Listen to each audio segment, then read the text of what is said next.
Internacionalistas do mundo, univos! Sejam bem-vindos a mais um Pode Rir e hoje discutindo um tema mais do que importante, ainda mais num grande ano para uma grande instituição. Já já vamos falar sobre esse tema. Por enquanto, falemos oi para os nossos entrevistadores e para a nossa entrevistada de hoje, também mais do que especial, principalmente para nós aqui do podcast, porque ela já nos deu aula e foram aulas mais do que fantásticas. Digam oi, pessoal! Bom dia, boa tarde, boa noite, ouvinte. Mais uma vez aqui a gente voltando para discutir um tema muito importante, muito relevante e, como o próprio Enzo já introduziu, com uma convidada mais do que especial. Olá para todo mundo que está ouvindo. Só reforçando o que os meus amigos estão falando. Estou muito feliz de poder apresentar para vocês essa fala tão importante de uma professora nossa, que com certeza vai abrir a mente de muita gente aí. Oi, gente, espero que todos vocês estejam muito bem. Estou muito feliz de estar aqui hoje também para poder conversar um pouquinho com a professora. Tenho certeza que ela é sensacional, vocês vão gostar bastante do episódio. Bom, boa noite, pessoal. Depois de tantos elogios, eu não sei nem o que falar, só quero agradecer a oportunidade de estar aqui, dizer boa noite para todos e que eu espero que vocês gostem dessa conversa. É isso aí. Então, depois dessas apresentações, vamos ao nosso tema. Hoje discutiremos crise no regionalismo. E para isso, nada mais justo que uma especialista em regionalismo, a professora mestre e doutoranda em Relações Internacionais e especialista em regionalismo, Bárbara Neves. Vamos ao tema?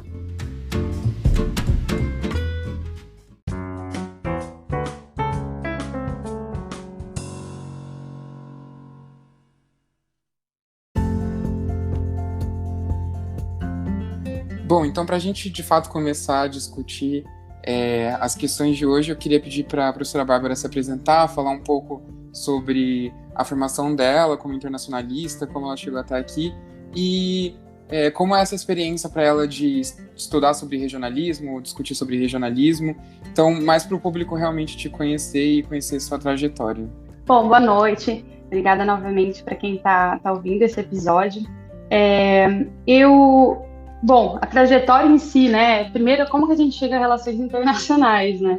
Por que a gente vai fazer relações internacionais? Então, se eu voltar no começo da trajetória, eu sempre gostei muito da América Latina, sempre gostei de línguas, história, geografia, política. E aí foi que eu ingressei, né, em relações internacionais na Unesp de Franca. Eu me formei em 2016.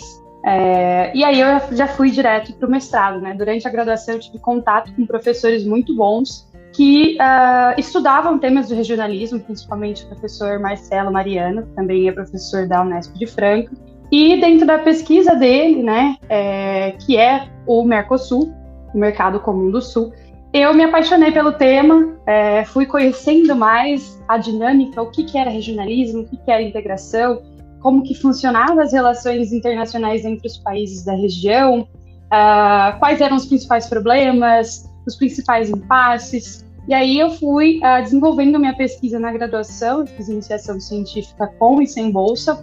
Depois eu fui aprimorando esse tema no mestrado, né?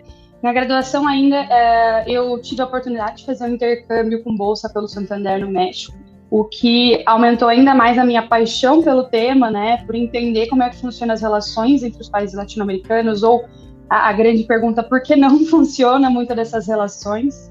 Então, eu fui me aprimorando, estudando regionalismo, e aí hoje eu estou no doutorado também, continuo estudando esse tema, mas agregando algumas questões mais atuais, como a própria crise do regionalismo, investimentos chineses na América Latina e, propriamente falando, o tema da infraestrutura regional, o desenvolvimento de canais de comunicação, seja ela física, seja ela da informação, né? Por redes de fibra ótica ou energética dentro da América do Sul e da América Latina de maneira geral. Então, resumindo, essa é a minha trajetória de estudo.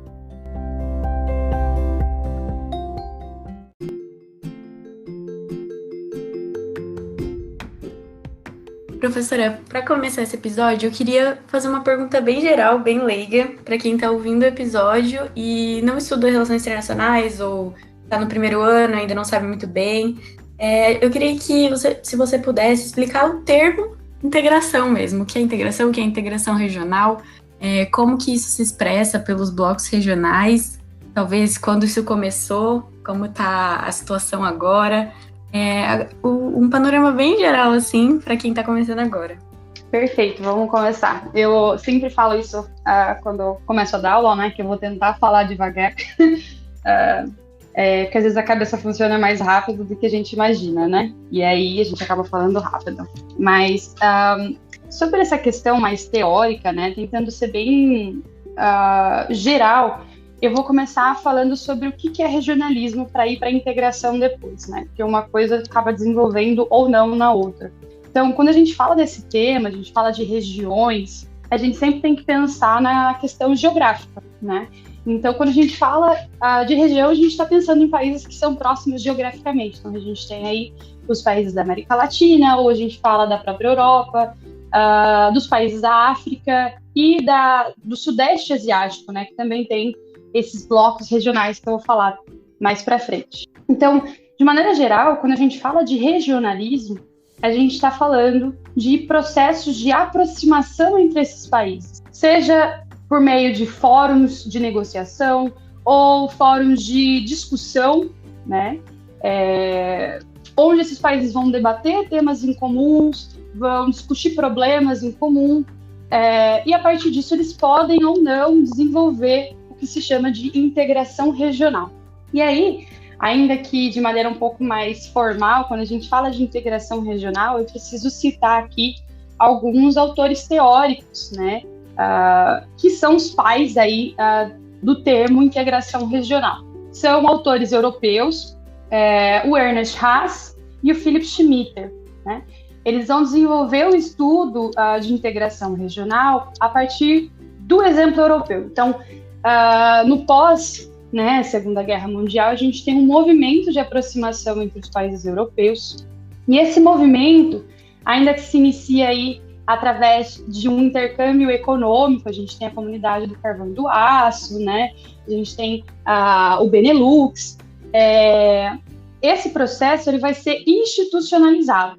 Então, a partir da medida em que esse processo ele vai sendo institucionalizado, ele vai formando esses blocos regionais. Ele se formaliza, né? Então a gente vai ter aí, como eu falei, o próprio Benelux, depois a comunidade do carvão e do aço, até chegar à construção da União Europeia, já nos anos 90. Então, quando a gente vai falando desses blocos, né, a gente tem a integração regional como um processo no qual os países eles se aproximam, desenvolvem instituições para regulamentar essas relações que foram estabelecidas, e para a manutenção desses processos, eles transferem parte da sua autonomia decisória para esses centros regionais. Porque o que acontece? Esse processo ele pode sofrer diversas influências externas e internas, como a gente vai discutir ao longo dessa conversa, no caso latino-americano, né?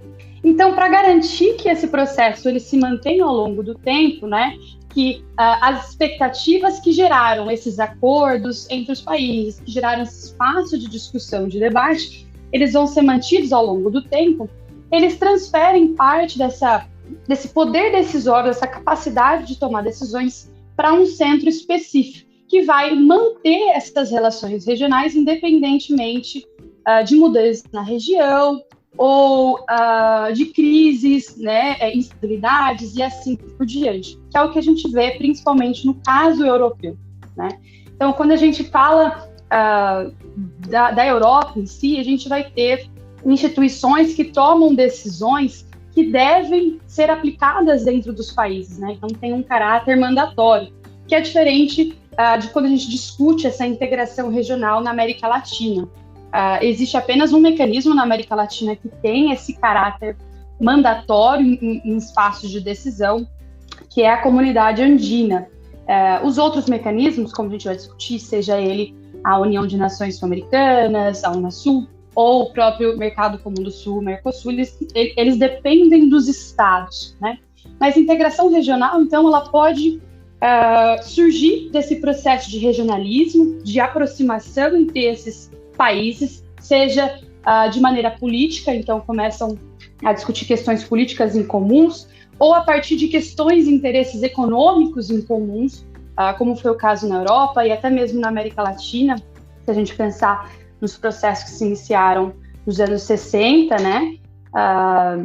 Então, a gente vai ter esse processo de aproximação que pode ser institucionalizado, formar esses blocos mais formais e, por fim, formando essa integração regional, passando certa autonomia para a manutenção desse mecanismo. Então, aí, acho que isso é uma questão geral para quem é de RI, para quem não é de RI. Às vezes a gente usa muito o termo integração regional para falar da América Latina, mas em termos teóricos, é um termo incorreto, né? Porque na América Latina a gente não tem essa transferência de autonomia decisória para os mecanismos da região. Mas aí a gente trata essa integração regional na América Latina como esse processo de aproximação e formalização dessas relações em instituições, né? Como é o caso que eu já falei do Mercosul, da Unasul, e assim por diante, os outros mecanismos que vão surgindo ao longo do tempo na América Latina. Então, professora, trazendo um pouco para o contexto da América Latina, como a senhora já estava fazendo, como que esse movimento começou, como ele se consolidou e de qual forma os estados eles começaram a atuar visando essa aproximação? Qual eram os principais interesses? Bom, eu acho que uma das coisas, eu acho que de maneira geral, nas relações internacionais é sempre analisar esse contexto histórico, né?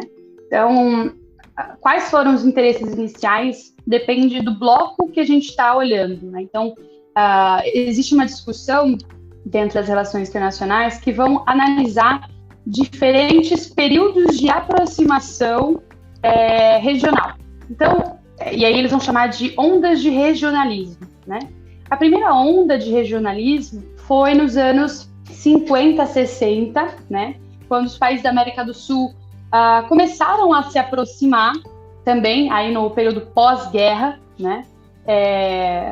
Vendo que existiam dificuldades e vulnerabilidades dessa inexistência de uma maior interconexão entre os países, seja de maneira política e principalmente econômica, diante dos acontecimentos globais, né?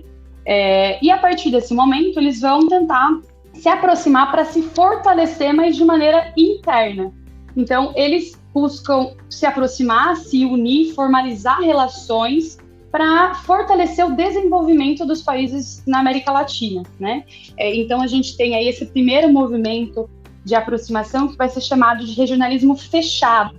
Fechado exatamente porque ele buscava desenvolver as relações da região para o desenvolvimento nacional dos países da América Latina, para eles se tornarem menos vulneráveis aos outros países do mundo, né? Então, a região, as outras regiões e assim por diante. E aí, esse primeiro movimento, vai ser palco da criação, por exemplo, da ALAUC, né? A Associação de Livre Comércio da América Latina, que aí, em um segundo momento, ela vai se transformar em ALAD, Associação Latino-Americana de Integração. Então, essa primeira onda, claro, ela não vai ter muitos frutos, por inúmeros problemas, tanto estruturais quanto de interesse, conflitos de interesse entre os países, né? Mas foi o início desse processo de regionalismo. E aí, já nos anos 80, 90, a gente vai ter a segunda onda dessa aproximação que vai convergir também com outras ondas em outros lugares do mundo, né? Que vai ser, eles chamam, né, os estudiosos do jornalismo chamam de regionalismo aberto. Inclusive, esse termo, ele foi cunhado pela Comunidade Econômica para o Desenvolvimento da América Latina, né, a CEPAL.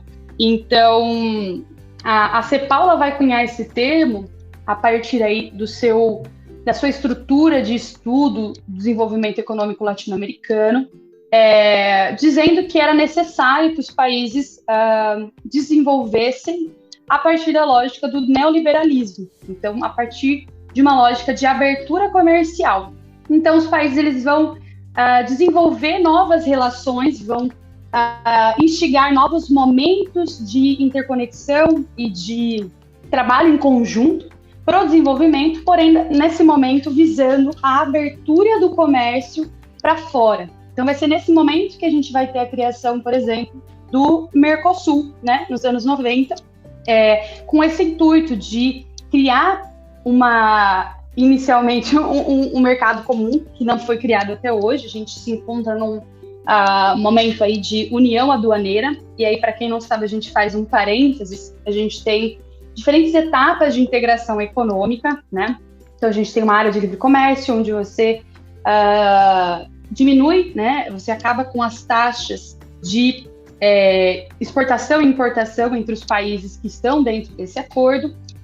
E a gente tem aí a união aduaneira, que já passa para um nível onde, além dessas taxas serem finalizadas, né, diminuídas entre os países, a gente também tem que as taxas desses países em relação aos outros países que não fazem parte desse acordo, ela deve ser comum. Então, existe uma tarifa externa comum, né? Então, a união aduaneira, ela seria composta por esses dois pontos centrais, e é esse o ponto que o Mercosul se desenvolve, né? Mas, inicialmente, ele vai ser construído com esse intuito de ampliar o comércio entre os países do Mercosul original, né, Brasil, Argentina, Uruguai, Paraguai, para poder ampliar a exportação desses países para fora, e não necessariamente para desenvolver e ampliar a exportação entre esses países. Principalmente porque a estrutura produtiva dos países da América do Sul, elas são muito similares. Então, existe uma competição muito grande entre os commodities que são vendidos, né? E produzidos dentro desses países. Então, nesse segundo momento de expansão dessas relações, a gente vai ter esse ímpeto de abertura do comércio, de criação de corredores de exportação, né, criação de infraestrutura para exportar para a Ásia, para a Europa, para a América do Norte, a partir desse bloco formalizado, né, que era o Mercosul. De maneira geral, também, a gente vai ter uma pequena observação, e eu faço já essa observação, porque mais para frente a gente pode voltar a essa questão, de que o Mercosul, ele tem como seu momento de fundação um ponto central, que foi a relação entre Brasil e Argentina, né? Relação essa que hoje em dia está muito, como eu posso dizer, tensionada. Então, essa relação, iniciada aí nos anos 80, com o governo do presidente Carlos Menem, na Argentina, inclusive, que faleceu, né, infelizmente, nessa semana, semana agora do dia 15, né, de fevereiro de 2021, e o presidente brasileiro na época, o presidente Sarney.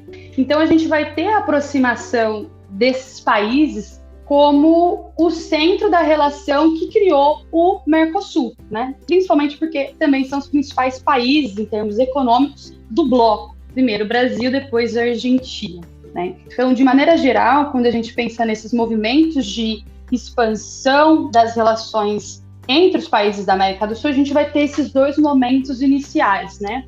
O dos anos 50 e 60, que é o regionalismo fechado, depois a gente tem os anos 90 até o início dos anos 2000, com o regionalismo aberto, e depois, já em meados dos anos 2000, com inúmeros fatores externos e internos corroborando aí para a mudança do aspecto como esses países se relacionam, né?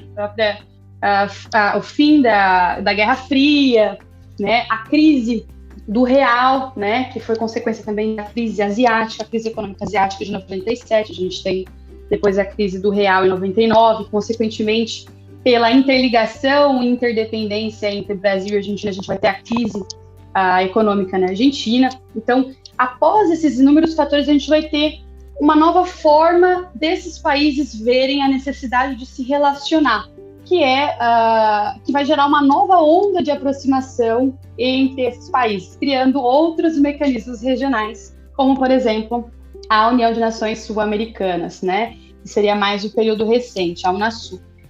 Então, a gente tem esse momento que vai ser chamado por muitos estudiosos de regionalismo, regionalismo pós-liberal ou pós-neoliberal ou até mesmo pós-hegemônico. Então, vem aí com um momento no qual o Brasil e a América do Sul buscam se afastar da influência norte-americana, que foi tão grande nos anos 90, nesse período da abertura econômica, né, que trouxe dívida para a região, que não trouxe desenvolvimento, A própria questão, posteriormente, da guerra né, contra o Iraque, que vai ser lançada já nos anos 2000, 2001, depois do 11 de setembro, vai ter esse afastamento das políticas sul-americanas em relação aos Estados Unidos, buscando diminuir a influência que esse país tinha nas relações da região, né? A gente vai ter aí, por exemplo, a própria negação, né? A propaganda, a luta contrária, por exemplo, do Brasil na criação da ALCA, a Área de Livre Comércio das Américas, né? Que era uma iniciativa americana, e o Brasil vai consolidar já em 2004, nessa nova onda pós-hegemônica, então buscando se afastar dessa presença norte-americana na região e consolidar principalmente a presença brasileira. A gente vai ter a criação da Comunidade de Nações Sul-Americanas, que era a CASA, em 2004, que é a origem da Unasul, que foi criada em 2008. Então, de maneira geral, a gente tem essa discussão centrada nesses períodos, né? E hoje em dia, aí já é um outro período que ainda nem foi colocado um nome, já de uma nova problematização dessas relações que busca encontrar um novo caminho, né? Então, a gente sempre vai ver ao longo dos anos, desde os anos 60 até o período atual, esses momentos, esses processos de aproximação entre os países que buscam eles buscam resolver questões em comuns que eles têm, né? Consolidando expectativas que eles têm em relação à cooperação com os países vizinhos, né? Na percepção de que cooperar com esses países é necessário para chegar a um objetivo X naquele momento. Então, por isso que a gente vai ter diferentes momentos, diferentes ímpetos de integração e de regionalismo, né? Dependendo aí dessas demandas, tanto nacionais quanto problemas e limitações que o contexto internacional vai colocar para esses países diante das suas relações, né? Então, tem várias variáveis que são consideradas quando a gente analisa também essa mutação de movimentos e de aproximação, desaproximação, criação de instituições e blocos regionais ao longo dos anos. Bom, professora, a senhora comentou um pouquinho sobre a questão da Unasul e eu queria saber se a senhora pode explicitar e comentar um pouquinho mais sobre quais seriam as diferenças mais pragmáticas e técnicas mesmo entre ela e o Mercosul. Por que a Unasul se tornou uma coisa importante, um mecanismo importante, e o que está acontecendo com ele, né, nesse 2021, ao longo desses anos, desde a criação dele? Bom, em termos técnicos, né, existe uma grande diferença entre o Mercosul e a Unasul por conta do objetivo deles. Então, toda vez que a gente analisa um mecanismo regional, além da gente olhar o contexto, como eu mencionei antes, para entender o porquê que esses países se uniram, o que eles buscavam, como que isso se construiu, né, a gente também vai ver que todas essas informações elas vão influenciar na maneira em que esses mecanismos vão ser construídos. Então, e aí já entrando em algumas críticas que levam ao período atual, o Mercosul, ele foi criado, e aí todos os mecanismos na América Latina e na América do Sul eles foram criados nesse sentido, de quê? De sempre priorizar a autonomia nacional dos países, né? Então, é claro que a gente tem aí uma história de colonização na América Latina, de grande dependência, grande limitação da liberdade dos países latino-americanos, né, ao longo da história. Então, diante dessa história, a gente tem essa necessidade dos países em suas políticas nacionais, em suas políticas externas, de manter presente esse caráter de autonomia nacional. Então, o próprio Mercosul, ele vai ser criado diante da relação Brasil e Argentina, mas mantendo sempre a autonomia decisória desses países, né? Que foi o que a gente discutiu antes ao falar do que é integração regional, né? O Mercosul, ele depende de que cada país concorde ou discorde de uma decisão para que essa decisão vá para frente, né? Vá adiante e seja levada por cada país ou não. O organismo não tem um órgão, um espaço decisor que vá além dos estados. E aí está o grande problema dos mecanismos da América Latina em geral, né?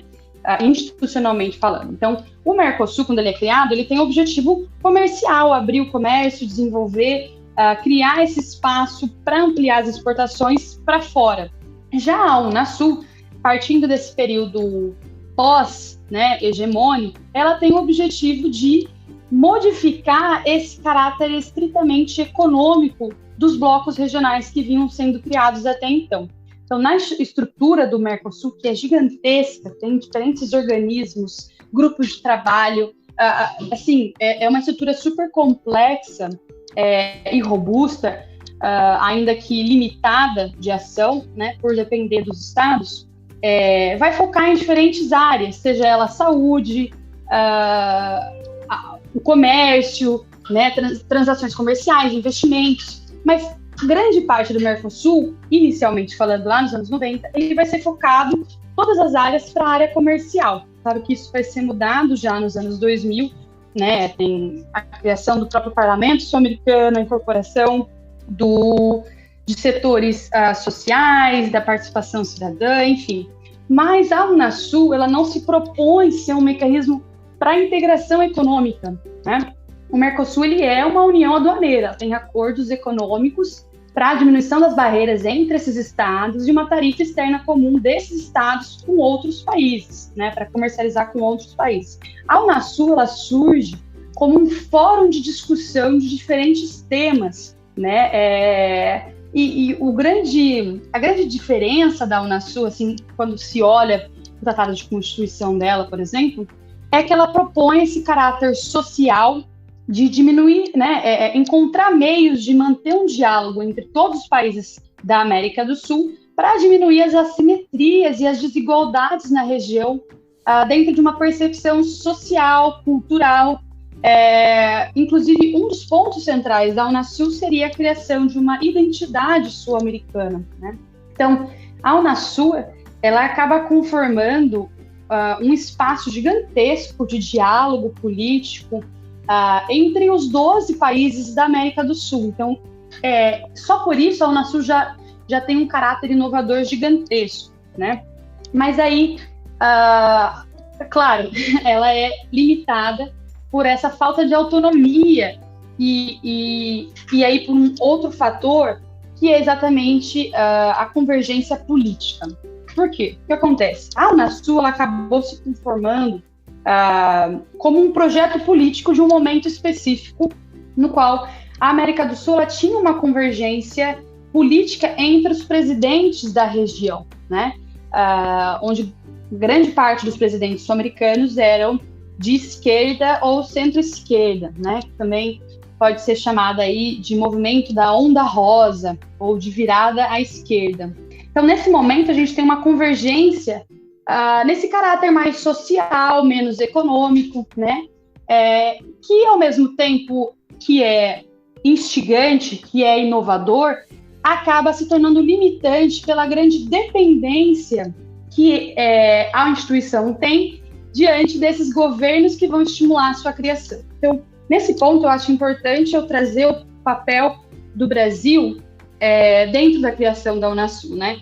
A gente sabe, para quem assistiu os noticiários, ouviu, leu o jornal, aí nos anos 2016, 2014, né, quando estourou a Lava Jato, e principalmente em 2019, com o fim da Unasul, teve muito a fala de que a Unasul foi criação da Venezuela, então do presidente Hugo Chávez. E isso não foi verdade, né? A Unasul, ela foi uma criação, ainda que, claro, teve a participação da Venezuela e de outros países sul-americanos. O grande país, né, de comandar essa iniciativa, de se colocar à frente, foi o governo brasileiro do Lula, né, do Luiz Inácio Lula da Silva.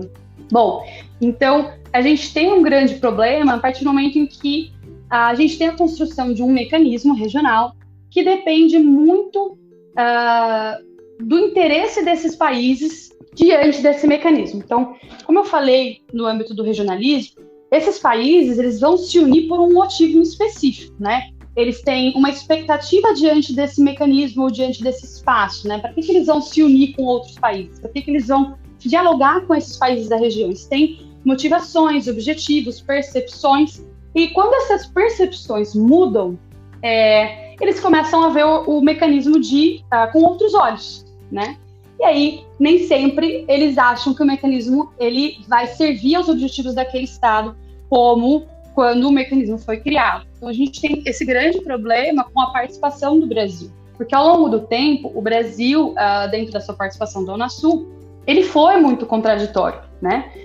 Ele apoiou a criação da Unasul, ele se colocou como um financiador do processo, né? Alguns chamam de paymaster, é um termo técnico, né? Aquele que paga os custos do processo regional, mas ao mesmo tempo ele não cumpre com todas as suas promessas, seja porque ele fala que não tem capacidade financeira para isso, ou porque muda os interesses do governo ao longo do tempo, principalmente aí quando a gente está falando do segundo governo Dilma, né? Quando a gente tem o impeachment /golpe, né?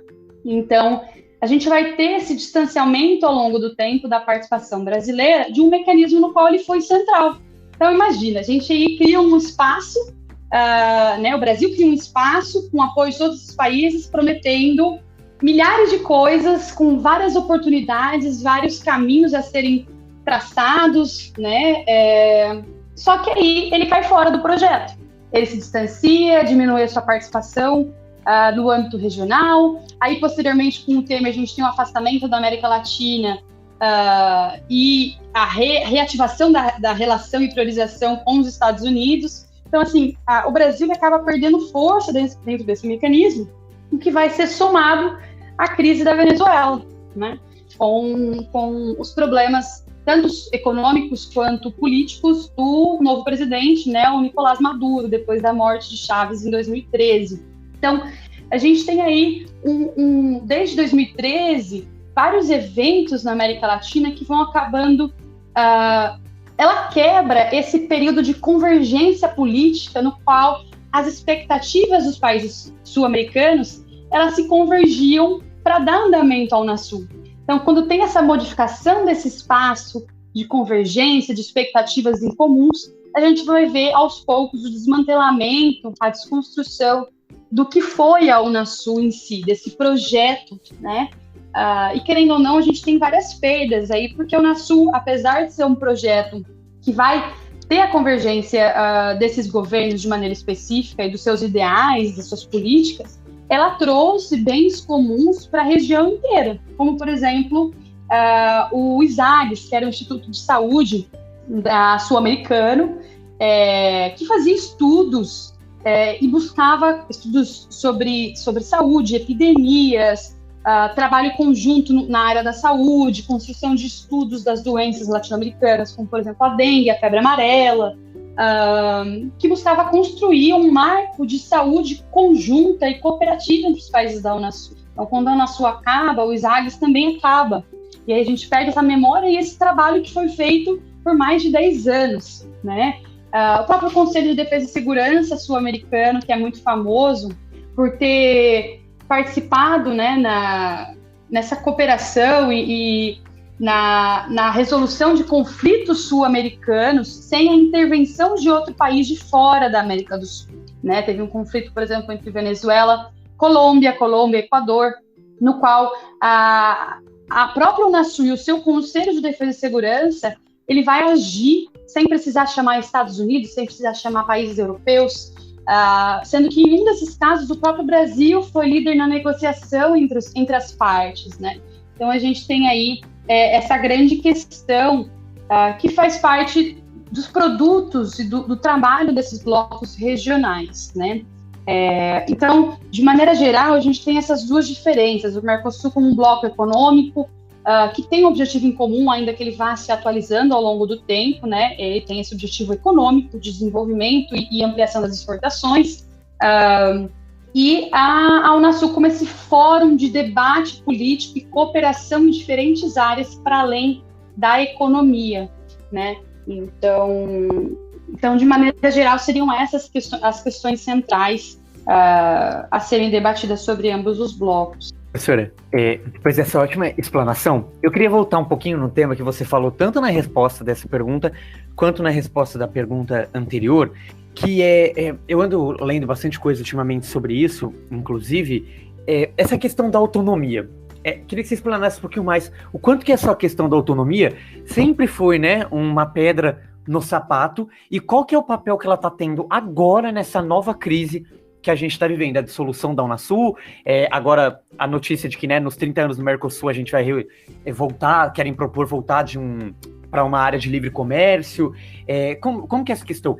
Inclusive, vi que nesse próprio período da Onda Rosa, apesar da criação da Unasul, essa questão de ceder algo para a supranacionalidade, por assim dizer, nunca foi bem vista, né? Nunca se cedeu. Qual que é o papel disso nesses problemas que a gente enfrenta?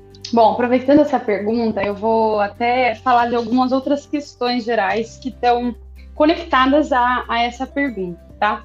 O que acontece? A primeira coisa, até quando eu nem comecei falando disso, para não ser polêmica, né? E ser muito técnica, mas porque eu mesma uso muito esse termo, ainda que seja um termo complexo, que é o termo crise, né? O que acontece? Primeira coisa, por que a gente fala de crise do regionalismo, crise da Unasul, né, crise do Mercosul, e isso vai corroborar com essa sua fala, né, da ausência de autonomia do Mercosul, essa busca por retroceder o caráter do Mercosul de uma União Aduaneira para uma área de livre comércio, né? O que acontece? A palavra crise em si, né, da ciência política, das ciências sociais, é um termo que pode significar milhões de coisas, né? Afinal de contas, o que pode ser crise para um setor econômico pode ser uma oportunidade para outro, né? Então a gente sempre tem que pensar a crise de quem que está olhando, né? Crise para quem aí? Então, às vezes eu troco muito essa palavra pelo tensionamento ou tensão desse espaço regional. Porque se a gente for falar, o Mercosul está em crise. Ele está em crise para aqueles que acreditam no Mercosul mais social, que acreditam que o Mercosul tem que se aprofundar, tem que desenvolver, tem que ter mais participação cidadã, tem que levar em consideração outros setores sociais, né? Agora, para aqueles que querem uma liberalização do Mercosul, que querem voltar a esse caráter estritamente econômico, querem poder ter menos compromisso com o Mercosul para poder ampliar a sua rede de contatos e de acordos de livre comércio com outros países, esse momento ele não é um momento de crise, ele é um momento de oportunidade, né? Exatamente porque a gente não tem essa questão autonomista do mecanismo. E aí eu vou diretamente para essa questão, né? O que acontece? De maneira geral, os processos de integração regional eles não são lineares, né? Eles não só vão para frente, não tem como só evoluir. Ele pode parar no meio, ele pode retroceder, ele pode ir para frente, ele pode fazer mil coisas, né?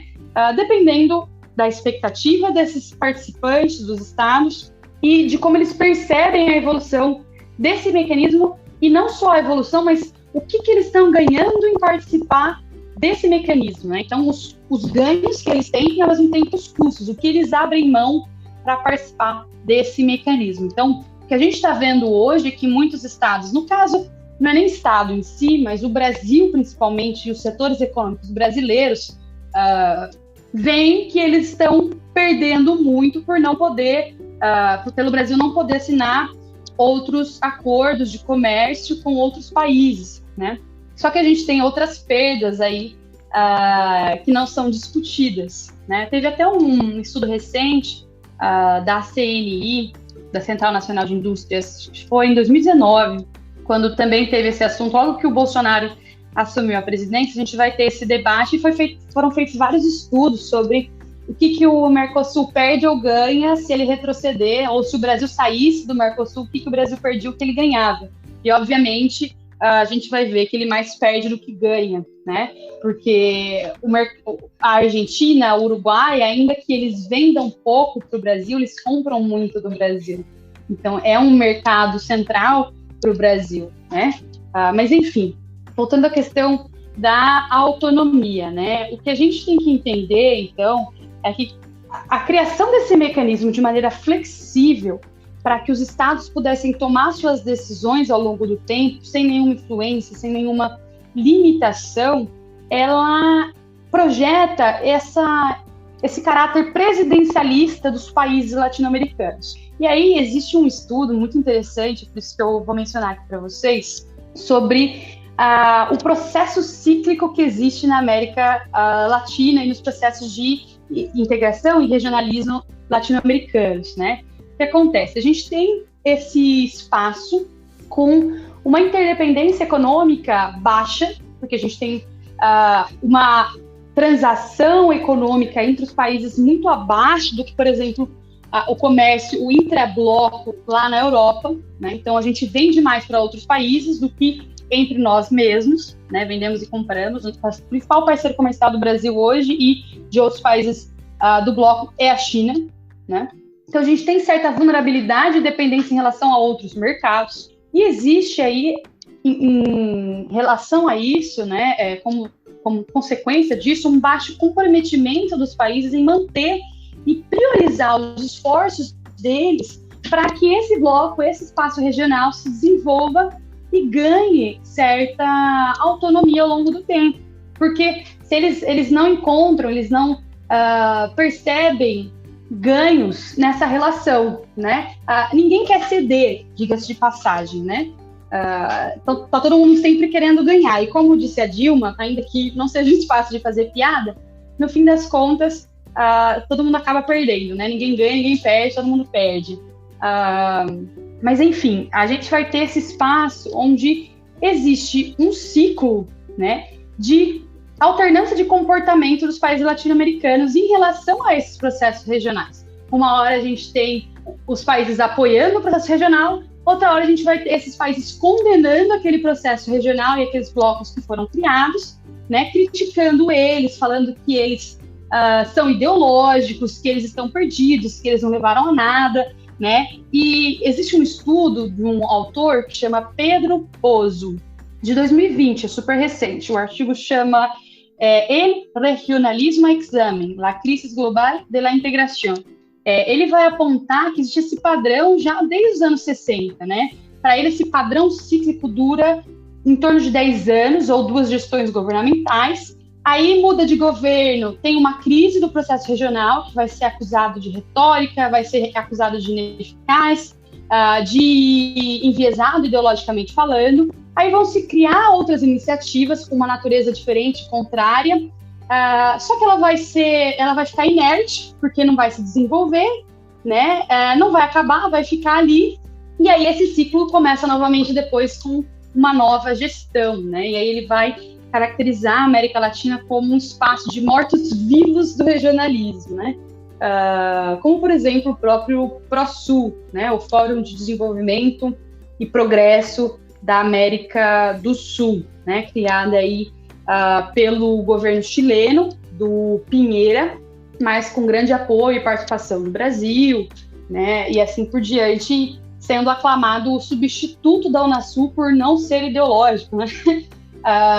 O que é totalmente o contrário disso. Então, esse ciclo, ele existe. E a autonomia, ela vai refletir exatamente isso, porque a gente não tem uma autonomia regional, a gente prioriza a autonomia nacional, as instituições nacionais, em detrimento da região em si. Então, o que acontece? De maneira geral, uma das discussões centrais no tema é que a gente não tem um projeto de integração regional, né? Cada hora surge um projeto novo, que não é um projeto, é uma aspiração a projeto, né, que vai ser encabeçado por alguns países, vai ser impulsionado e depois vai acabar se desmantelando ou vai ficar meio que vivo morto, né, sendo pressionado a mudar, como a própria Mercosul, que ficou paralisado por alguns anos, a própria CELAC, que é a Comunidade Econômica, né, da América Latina e do Caribe, que também ficou parada por um bom tempo. Agora o México e o governo do López Obrador está querendo reativar. Enfim, a gente tem todos esses espaços que, ao invés de se unir, né, em geral, uma unidade, fala, olha, qual que é o projeto de integração da América Latina? Por que a gente vai se integrar? Quais são os benefícios? O que a gente espera desse processo? o que cada país busca ganhar com isso, quais são os problemas de cada país, o que deve ser solucionado de maneira conjunta ou não. A gente não faz isso, a gente tem países específicos que encabeçam projetos diferentes, de acordo com os seus interesses, que vão ser bancados por esses países. Então, eles mantêm a sua autonomia para si, porque a hora que aquele projeto não interessar mais para eles, eles caem fora, né? Que foi o que aconteceu, infelizmente, com a Unasul, né? A própria ALBA, né? A Aliança Bolivariana para os Povos da Nossa América, que foi criação do Chávez, ela também é um espaço hoje paralisado em decorrência da crise venezuelana, porque ela foi bancada pelo Chávez, era um projeto totalmente inovador, ideológico, no sentido de romper com a hegemonia norte-americana, promover uma integração social baseada em novos princípios ligados ao bom viver, enfim. A gente tem esse rompimento exatamente por essa priorização. Então, ao longo do tempo, o que a gente vê com essa inexistência de um projeto regional é cada vez mais a fragmentação da região, né, em vários projetos. Então, encabeçados por países que têm certo poder econômico ou político, que vão gerar novos projetos, vão encabeçar esses momentos e depois eles vão ser desconstruídos, né? Não existe uma unidade na América Latina, um projeto único, uma união. Então, já existem alguns debates hoje em dia que vão se focar exatamente na discussão da fragmentação regional latino-americana, né? Existe já um debate que chama de sobreposição institucional na América Latina, na Europa e em outras regiões, como na África, né? Chamaram também, em inglês, o termo, para aqueles que se interessarem, chama Overlapping Regionalism. Então, essa é a grande consequência dessa fragmentação, né? E, ao mesmo tempo, se a gente pode concluir alguma coisa nesse sentido, o que acontece? A gente tem a priorização dessa autonomia nacional, ela vai refletir esse modo no qual cada país conduz as suas relações regionais, multilaterais dentro do continente, construindo esses mecanismos com estruturas institucionais que são maleáveis e flexíveis à vontade desses estados, que é mutável, que é instável, principalmente falando, né? E aí essas dinâmicas, elas vão ser o quê? Vulneráveis a períodos de crise ou a períodos de mudança e direcionamento político dentro de cada estado, né? Vai ficar dependente o quê? Dessas vontades governamentais. Então, a gente tem essa instabilidade, o fim da Unasul, esse tensionamento regional, como um produto de diferentes fatores, né? Externos, internos, e principalmente, eu acabo colocando esse fator central, da estrutura institucional que foi criada nesse processo regional, né? Porque essa estrutura, ela reflete essas inúmeras iniciativas que foram criadas ao longo do tempo, né? Que se sobrepõem, fragmentam funções, fragmentam esforços, se dividem, não são mantidas ao longo do tempo e são perdidas, né? Para aqueles que não sabem, o site da Unasul, quando os países decidiram sair da Unasul em 2018, 19, e aí depois tem a suspensão e eles saem de vez, a gente tem a transferência da sede da Unasul, que era no Equador, para a Bolívia. E desde que essa mudança foi feita, ao mesmo tempo que estava ocorrendo o golpe de Estado na Bolívia contra a eleição do Evo Morales, o site da Unasul sumiu e ele está fora do ar até hoje. Então, todos os documentos, todas as informações, tudo que você imaginar, a gente perdeu. Quem tinha baixado isso, ótimo, né? Tem alguns documentos oficiais que o Brasil assinou que estão no site do Itamaraty, dá para encontrar. Agora, documentos técnicos e de estudo, por exemplo, da saúde, que eu mencionei do ISAGS, para quem não tem isso salvo, esses documentos foram perdidos, né? Não sei se algum desses países tem essa documentação salva, mas esse é um dos grandes problemas da autonomia nacional, né? Ninguém, ao mesmo tempo que todo mundo quer participar, depois ninguém quer levar essa bucha para frente, ninguém quer assumir o compromisso, porque cada um está querendo ganhar o seu, né? Então, de maneira geral, são esses os problemas ligados à fragmentação. Tem um estudo que eu desenvolvi para aqueles que estiverem interessados também, dentro do Observatório de Regionalismo, a gente tem um site, que é observatório.repre.org, que eu escrevi um artigo sobre a crise do regionalismo. Lá eu elenco vários fatores, entre eles vai estar essa fragmentação do regionalismo e o papel da autonomia nacional, né? De maneira geral, eu elenco vários fatores que as pessoas analisam, né? Os autores analisam de maneira separada, mas eu vejo isso como um truncado de fatores que acontecem ao mesmo tempo e ocasionam esse ciclo infinito que a gente vive em decorrência dessas vontades, né, dessa vulnerabilidade institucional regional ao longo do tempo, aí desde os anos 60. Professora, dentro desse cenário de fragmentação do regionalismo, instabilidade de governos,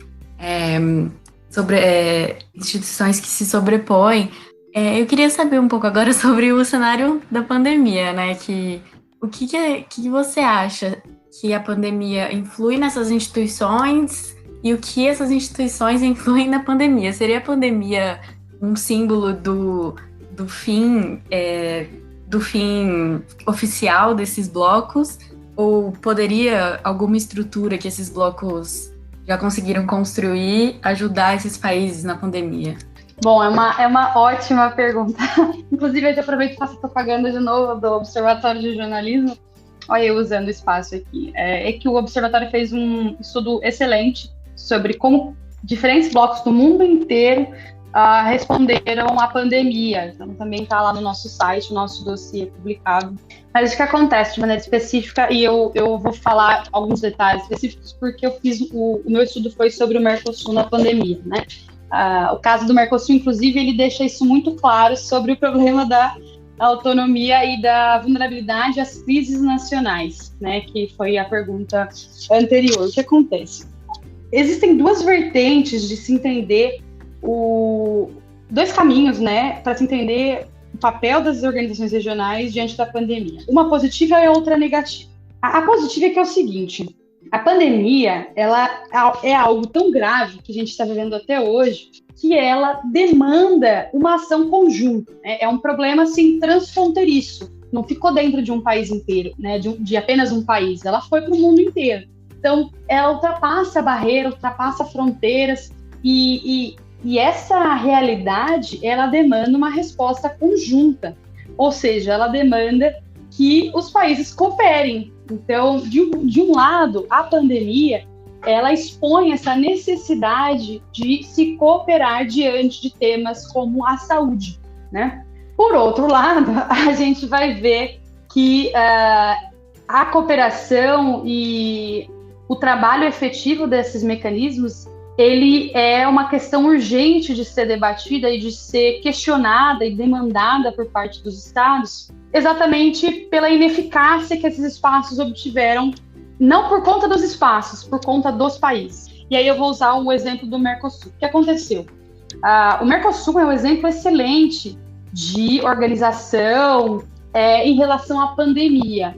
Antes mesmo do primeiro caso ser identificado em algum país da América do Sul, lá no início de fevereiro, enquanto os brasileiros ainda estavam comemorando o carnaval sem achar que o vírus estava por aqui, a gente teve uma reunião do Mercosul, do Grupo da Saúde, né, do Grupo de Trabalho da Saúde, que reuniu todos os ministros da saúde para conversar, se não me engano, foi no dia 13 de fevereiro, foi no início de fevereiro, e dialogar estratégias para monitorar a vinda do coronavírus para a região e controlar a expansão e a contaminação, né?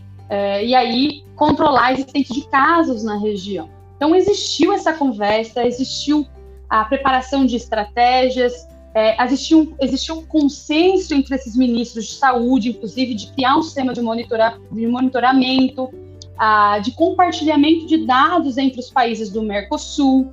Tem um documento completo falando sobre essas medidas. E, no caso, olha o grande problema, no caso brasileiro, quem que assinou essa ata, né, esse acordo? Na época foi o Henrique Mandetta, o nosso ex-ministro da Saúde. O que acontece? Um mês depois, acho que um pouco mais, né, ele cai por contradições, por desacordos políticos com o presidente, certo? E aí isso não vai para frente. O Brasil, o problema nacional brasileiro, ele impacta gravemente a resposta que o Mercosul vai dar diante da pandemia, e principalmente o caso brasileiro, porque, como eu falei, existiu esse espaço de diálogo, existiu um espaço ali de contenção da doença, só que por um problema nacional e pela inexistência, né, de mecanismos autônomos da saúde que lidassem com o problema para além dos presidentes e para além da estrutura política nacional de cada país, a gente ficou vulnerável. Então, é claro que a Argentina, o Uruguai, o Paraguai e a Venezuela aí já é uma parte, porque ela está suspensa do mecanismo, mas eles controlaram de uma forma muito mais coerente a expansão de casos e de mortes do que o Brasil, né? Só que, por conta dessa desconvergência, se eu posso falar assim, desse distanciamento entre os países do bloco, principalmente do conflito que o presidente brasileiro, Bolsonaro, causou em criticar e falar os seus devaneios contra o presidente argentino eleito, né? A gente vai ter um espaço aí de muita tensão, no qual cada país acabou fazendo o quê? Ainda que tivesse espaço comum de discussão, cada país adotou as medidas que quisesse, né? Cada um fechou suas fronteiras na hora que queria, não repassou dados entre os países. Então, tudo aquilo que foi planejado inicialmente lá em fevereiro não foi cumprido exatamente por esse distanciamento político entre os países, uma vez que o Mercosul ele é um espaço interpresidencial, intergovernamental, que depende dessa convergência, dessa diplomacia política, né? Então, a pandemia, ela demonstra essa grande vulnerabilidade. Existem vários estudos que vão demonstrar a importância de se cooperar e de se criar uma diplomacia de saúde na região, ao mesmo tempo em que vai demonstrar exatamente esses percalços, essas barreiras, esses gargalos estruturais e institucionais que a região tem para que esse plano de fato decole, para que esse plano de cooperar de fato seja algo concreto na América do Sul e na América Latina de maneira geral. Muito interessante toda essa discussão, professora. Eu queria trazer, então, o panorama um pouco mais geral, um pouco mais fora da América Latina, então, porque a gente está discutindo, então, essa crise do regionalismo, e é um termo que tem caído muito em voga pelos comentadores, pelos internacionalistas, e aí eu queria entender até que ponto a gente pode, de fato, pensar uma crise do regionalismo em âmbito global. Então, enfim, outras regiões também passando por esse momento de crise, ou ela é uma crise mais restrita à América Latina? Porque quando eu penso nessa questão, eu lembro muito de casos como a União Africana, a Liga Árabe, que são instituições que funcionam de certa forma até que bem para a região. Então eu queria saber até que ponto a gente pode dizer que de fato é uma crise mundial do regionalismo. Não, perfeito. Eu acho que não se pode falar que há uma crise regional do regionalismo, uma crise mundial do regionalismo, né? Principalmente porque existem casos, e aí nesse dossiê que eu mencionei na pergunta anterior, você vai ver, né, que cada caso é um caso. A própria União Europeia, ainda que ela não tenha agido de maneira conjunta inicialmente, né, esse centro decisor europeu, ainda que de maneira tardia, ele vai agir a posteriori, controlando de alguma maneira uma crise que poderia ser ainda pior na Europa, né? A União Africana nem se fala. A África é o continente com menos casos do mundo, né? Principalmente em termos populacionais, por ser um continente gigantesco com 55 países. Então, não é uma crise global desses espaços regionais, né? É claro que existem vários fatores externos, internos e principalmente institucionais, então estruturais, de como essas relações já existiam. O que acontece? O contexto internacional é mais ou menos o mesmo para todos. Uma crise pandêmica, uma crise de saúde sanitária, né? A crise interna vai se diferenciar. Então, aqui na América Latina a gente tem países em crise, países que não estão tanto em crise, economicamente, politicamente falando, na Ásia também, na África também, e assim por diante, né? Só que esses fatores são fatores que são passageiros, é um contexto específico. Agora, a estrutura é o que permanece ao longo do tempo. Então, se eles são capazes de responder ou não a um contexto nacional e internacional crítico, depende também de como eles estão estruturados. Então, a própria África, o caso africano, vai demonstrar isso, na medida em que eles já têm uma estrutura gigantesca para lidar com pandemias de maneira cooperativa, principalmente desde a pandemia do Ebola, né, na África. Então, eles já têm um conhecimento técnico nesse sentido, de intercambiar aquilo que for necessário. Eles mandaram, durante a pandemia do Covid, médicos e equipamentos para países que estavam necessitando mais. Então, assim, existia uma resposta mais conjunta diante da experiência e da estrutura institucional que aquele bloco já tinha, né? Então, de maneira geral, a gente tem que olhar caso a caso para entender o que possibilitou ou impossibilitou essa resposta conjunta e efetiva, né? A própria Ásia também, a grande parte dos países, e aí eu falo Ásia, mas a gente tem várias regiões dentro da Ásia, então eu peço desculpas por não ser mais tão específica, a mesma coisa no caso da África, mas porque cada bloco regional, seja a ASEAN, ou seja a Liga Árabe, ou a própria Índia, e aí já entra em outra discussão, como que cada país vai responder a isso e de que maneira que ele vai lidar com isso de acordo com o seu contexto regional e o apoio que ele encontra institucionalmente, politicamente e economicamente na sua região, né? Então, talvez também a gente possa ver aí para frente, quem sabe, uma nova onda de regionalismo que vai demandar cada vez mais uma cooperação, né, entre os vizinhos ou não, principalmente por conta dessa realidade que a gente está vivendo hoje, no qual não cooperar não é uma alternativa, né? Não existe o isolamento. A gente está interligado, a gente vive numa sociedade internacional globalizada e muitos países, muitas regiões estão vendo que é mais interessante se apoiar nos vizinhos do que, por exemplo, em instituições internacionais globais, né? Então, eu acho que tem um caminho interessante para frente para a gente analisar, de maneira geral, como que isso vai se desenvolver ao longo do tempo, mas com certeza não é uma crise global do regionalismo. Professora, para finalizar então a nossa conversa, a senhora comentou sobre como não cooperar não é uma alternativa para os países, né? Eu queria que a senhora então comentasse um pouquinho para a gente quais seriam as perspectivas futuras para a América Latina, de novo, no caso do regionalismo. E se talvez, dentro disso, a senhora possa explicitar também quais para a senhora são os melhores e mais efetivos mecanismos que a gente utilizou ao longo desses anos. Nossa, é uma pergunta difícil.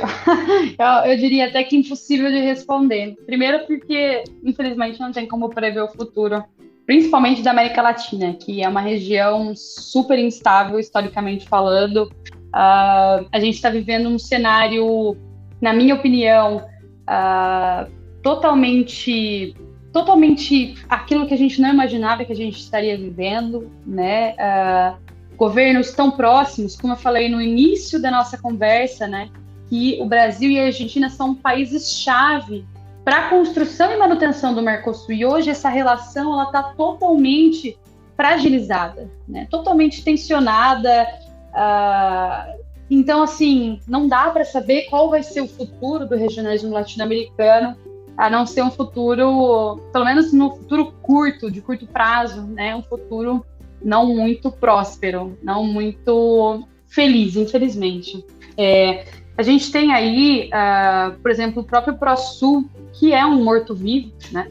Durante a pandemia ele não fez nada, tem alguns documentos, mas não mencionam ações conjuntas em relação à pandemia. O próprio Mercosul, ainda que ele tenha tido um papel importante inicial, por conta de problemas políticos, principalmente no caso brasileiro, a gente vai ter o Mercosul focado, né? Enquanto tem milhares de pessoas morrendo na região, a gente vai ter um Mercosul focado em fechar acordos de comércio né, com outras regiões, uma briga interna para ver se aprova ou não aprova o acordo com a União Europeia. Então, assim, um distanciamento político entre os países da região, golpes, crises, eleições, conflitos, né? No ano de 2020, 2019, principalmente 2019, a gente teve aí uma confluência de vários levantes sociais de inconformidade, de inconformação com os governos latino-americanos, né? No Chile, no Equador, na Bolívia. Então, de maneira geral, a gente tem esse cenário totalmente instável, totalmente crítico, que não é convergente, que não é positivo em relação à integração regional, né? O Brasil, que seria o principal país na região, e eu falo isso tanto pelo tamanho do país, né, que é o país que mais faz fronteira com todos os outros países, e pela economia brasileira, ainda que com o PIB caindo, o Brasil ainda é a principal economia da América do Sul e da América Latina, de maneira geral. A gente tem um governo que se distancia cada vez mais da América Latina e que se isola, né? Então, assim, é claro que a gente pode ter um caminho positivo, então ele está se isolando e está ficando sem alternativas, talvez ele possa retomar essa relação com a América Latina no futuro próximo, ao mesmo tempo que essas relações estão tão tensionadas que cada vez mais se torna difícil ver o Brasil saindo das cinzas, diga-se de passagem, dentro da América Latina, né? A gente tem aí uma região sem líder hoje em dia. Então, como que a gente vai pensar no mecanismo regional funcionando se não tem nenhum país que se coloque à frente de um mecanismo regional, seja por ele não ter capacidade econômica ou não ter interesse político, né?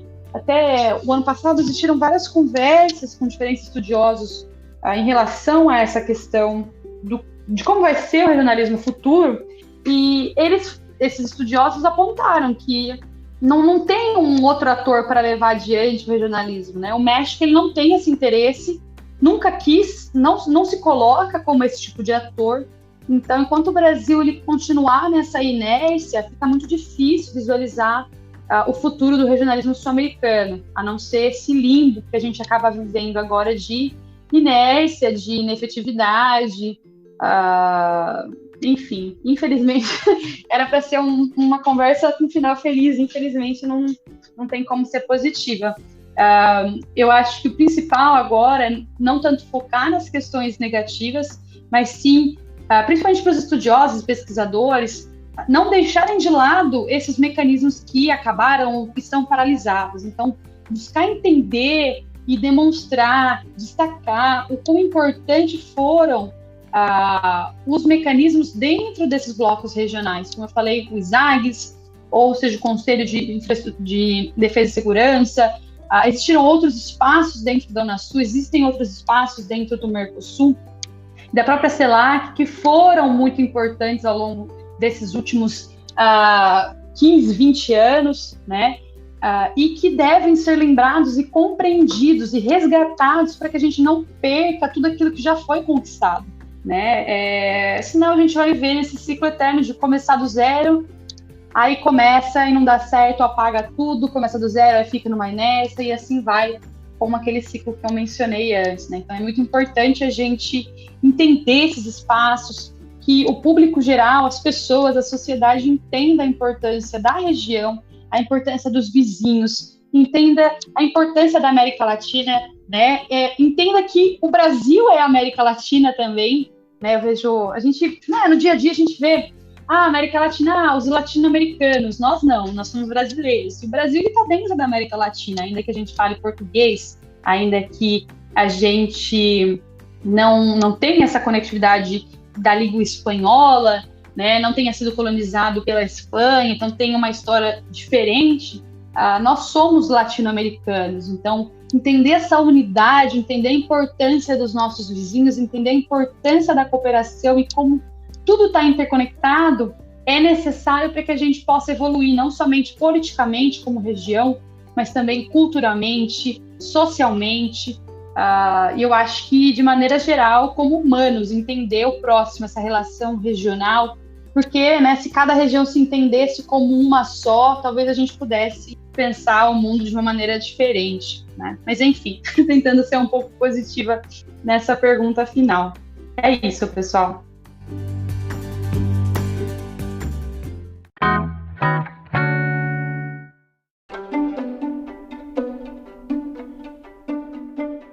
Bom, professora, agora caminhando então para o final, a gente vai fazer nosso tradicional ping-pong.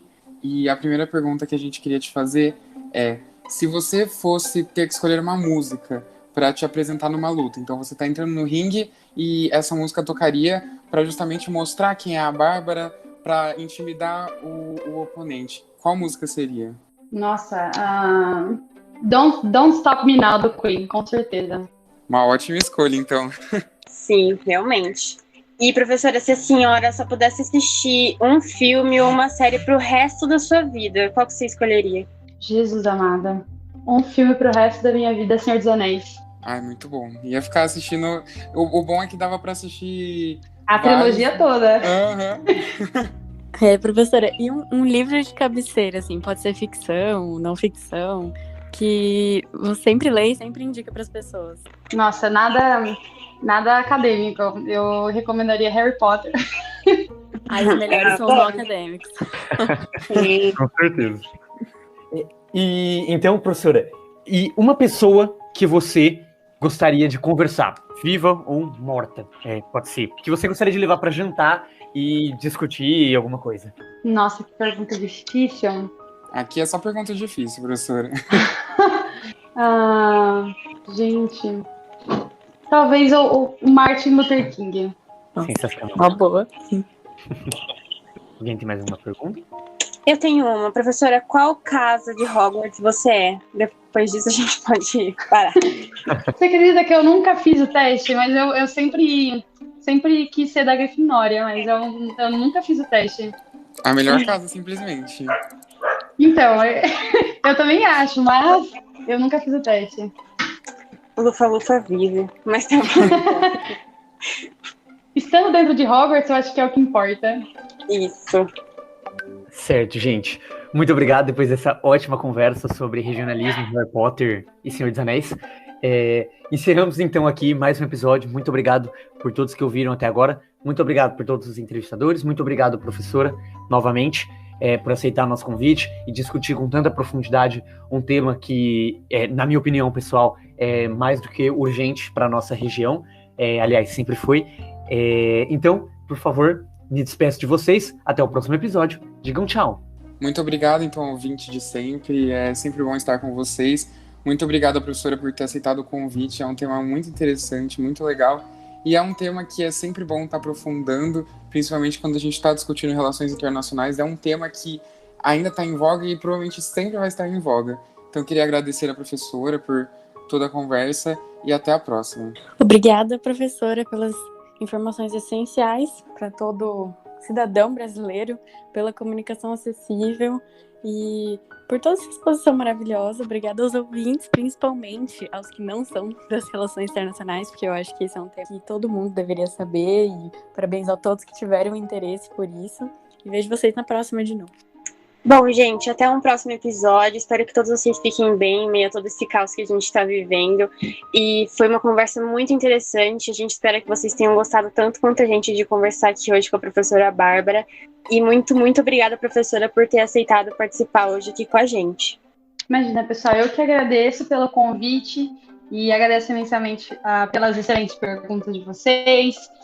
E principalmente para aqueles que estiverem ouvindo, espero que vocês gostem, que surjam ainda mais dúvidas e perguntas na cabeça de vocês, porque é um tema infinito e é isso que significa estudar, né? É estar dentro da academia, é poder estudar, poder entender, sempre se questionando mais e mais e passando isso para frente, né? É importante a gente não ficar com esse conhecimento só para a gente. Então, sempre passando para frente, eu acho que é a coisa mais importante. Obrigada mesmo pela oportunidade.